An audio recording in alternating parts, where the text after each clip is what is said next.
کہ دین کو اپنا کام نہیں بنایا کہ ہر شکل رکاوٹ بنے گی، ہر شکل رکاوٹ بنے گی، اور وہ اپنی طرف اس کو بلاوے گی، پھانسے گی، پھر وہ کہیں کا بھی نہیں رہے گا۔ اصل کام چھوٹ گیا تو کہیں کا بھی نہیں رہے گا، نہ اللہ کے کام کا نہ اپنے کام کا۔ دونوں باتوں سے آدمی جاتا ہے، کیونکہ اس کو بڑے کام کے لیے بنایا ہے، وہ بڑے کام سے اس نے اپنی راہ ہی بدل لی ہے، تو اب جس راستے پر جائے گا میرے دوستو وہ کہیں کا بھی نہیں رہے گا، اور دنیا والے اس کو کہیں کا بھی نہیں رہنے دیں گے، ہاں کہیں کا بھی نہیں رہنے دیں گے، کیونکہ اپنے اصل کام پر نہیں ہے، اصل ذمہ داری پر نہیں ہے، دوسرے راستے پر ہے، تو اس کی ہمدردی کریں گے وہ بھی غلط کریں گے، ہاں ہمدردی جو کریں گے نا وہ بھی غلط کریں گے۔ ہم لوگ جب مدرسہ میں پڑھتے تھے عربی کی ابتدائی کتابیں عربی ادب سیکھنے کے لیے، تو اس میں چھوٹے چھوٹے قصے آتے ہیں، تو اس میں ایک قصہ تھا، یہ اس پر کہہ رہا ہوں کہیں کا بھی نہیں رہے گا، جس کام کے لیے بنایا گیا، جس کام کے لیے اس کو مقرر کیا، جب وہ اس کا نہیں پھر کہیں کا بھی نہیں، تو اس میں ایک قصہ لکھا تھا، یہ سمجھنے کے لیے کہہ رہا ہوں کہ ایک بادشاہ تھا، اس نے ایک باز پال رکھا تھا، شکاری باز جو جانور ہوتا ہے پرندہ، اسے پرندوں کا شکار کیا جاتا ہے، اسے تعلیم دی جائے، تربیت کی جاتی ہے اس کی، وہ شکار کرتا ہے، اشاروں پر چلتا ہے، ہاں شکاری جانور جن کو شکار کے لیے اس کو باقاعدہ تیار کیا جاتا ہے، اس کو تعلیم دی جاتی ہے، وہ شکار کرتا ہے اپنے مالک کے لیے۔ شریعت نے بھی اس کے شکار کو حلال بنایا، مگر اس کی شرطیں رکھی ہے جو کتابوں میں لکھی ہوئی ہے کہ اتنی شرطیں اس جانور میں پائی جاوے تو وہ اس کا شکار حلال ہے، مر جاوے تو بھی۔ اور وجہ اس کی یہی لکھی ہے کہ یہ شکار اپنی خواہش کے لیے نہیں کر رہا ہے، اپنے مالک کے لیے کر رہا ہے، ہاں تو خیر وہ تو کتابوں میں لکھی ہوئی بات ہے کہ کیا شرطیں ہیں، مجھے تو وہ قصہ سنا آپ کو۔ تو وہ شکار وہ باز پال رکھا تھا بادشاہ نے، شوقین تھا وہ شکار کا۔ ایک مرتبہ وہ باز کہیں اڑ گیا محل میں سے، اور اڑ کر کے ایک بڑھیا تھی اس کی چھپریا بجا کے بیٹھ گیا۔ وہ باہر نکلی بڑی بھی، دیکھا کہ ایک جانور بیٹھا ہوا ہے، چونکہ وہ مانوس تھا انسانوں سے، وہ اڑنے والا تو تھا نہیں، دیکھ کر کے تو وہ مانوس نہ وہ پکڑ لیا اس کو بڑی بی نے۔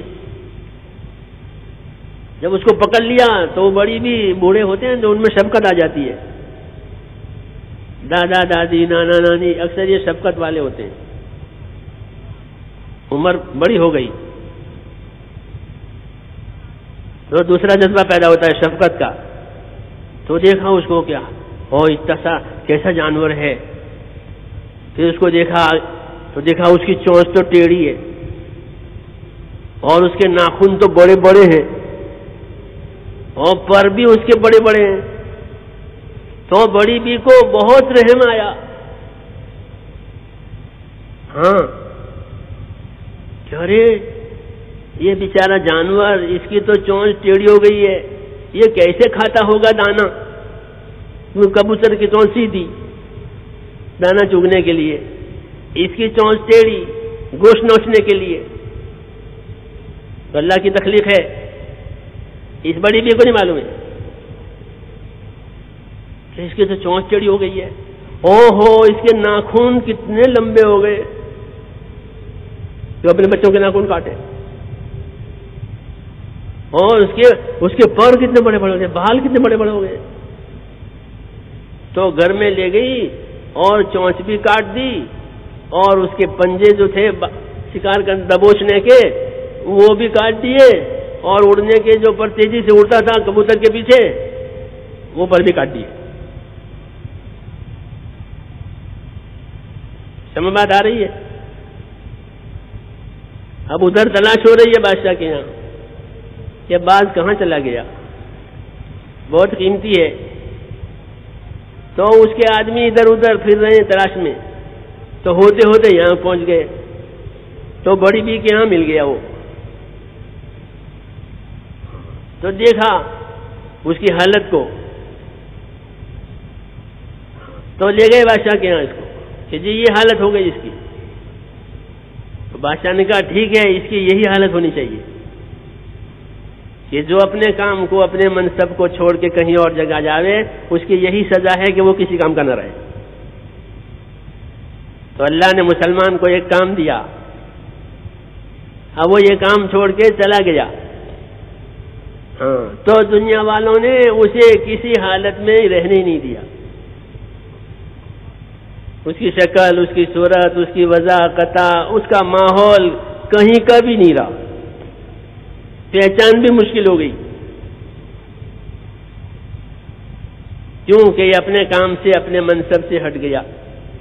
ورنہ تو جیسے باز کی طرح باز کے بادشاہ کا چہی تھا، تو مومن تو اللہ کا چہی تھا۔ مومن کیسا ہوتا ہے کہ مومن تو اللہ کا پیارا ہوتا ہے، جی ہاں،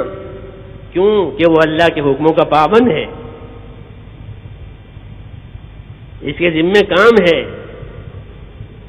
اس لیے حق تعالی شانہ اس کے اعمال کو اوپر اٹھاتے ہیں، ہاں، اس کے اعمال اوپر اٹھائے جاتے ہیں، یہ قیمتی ہے بہت۔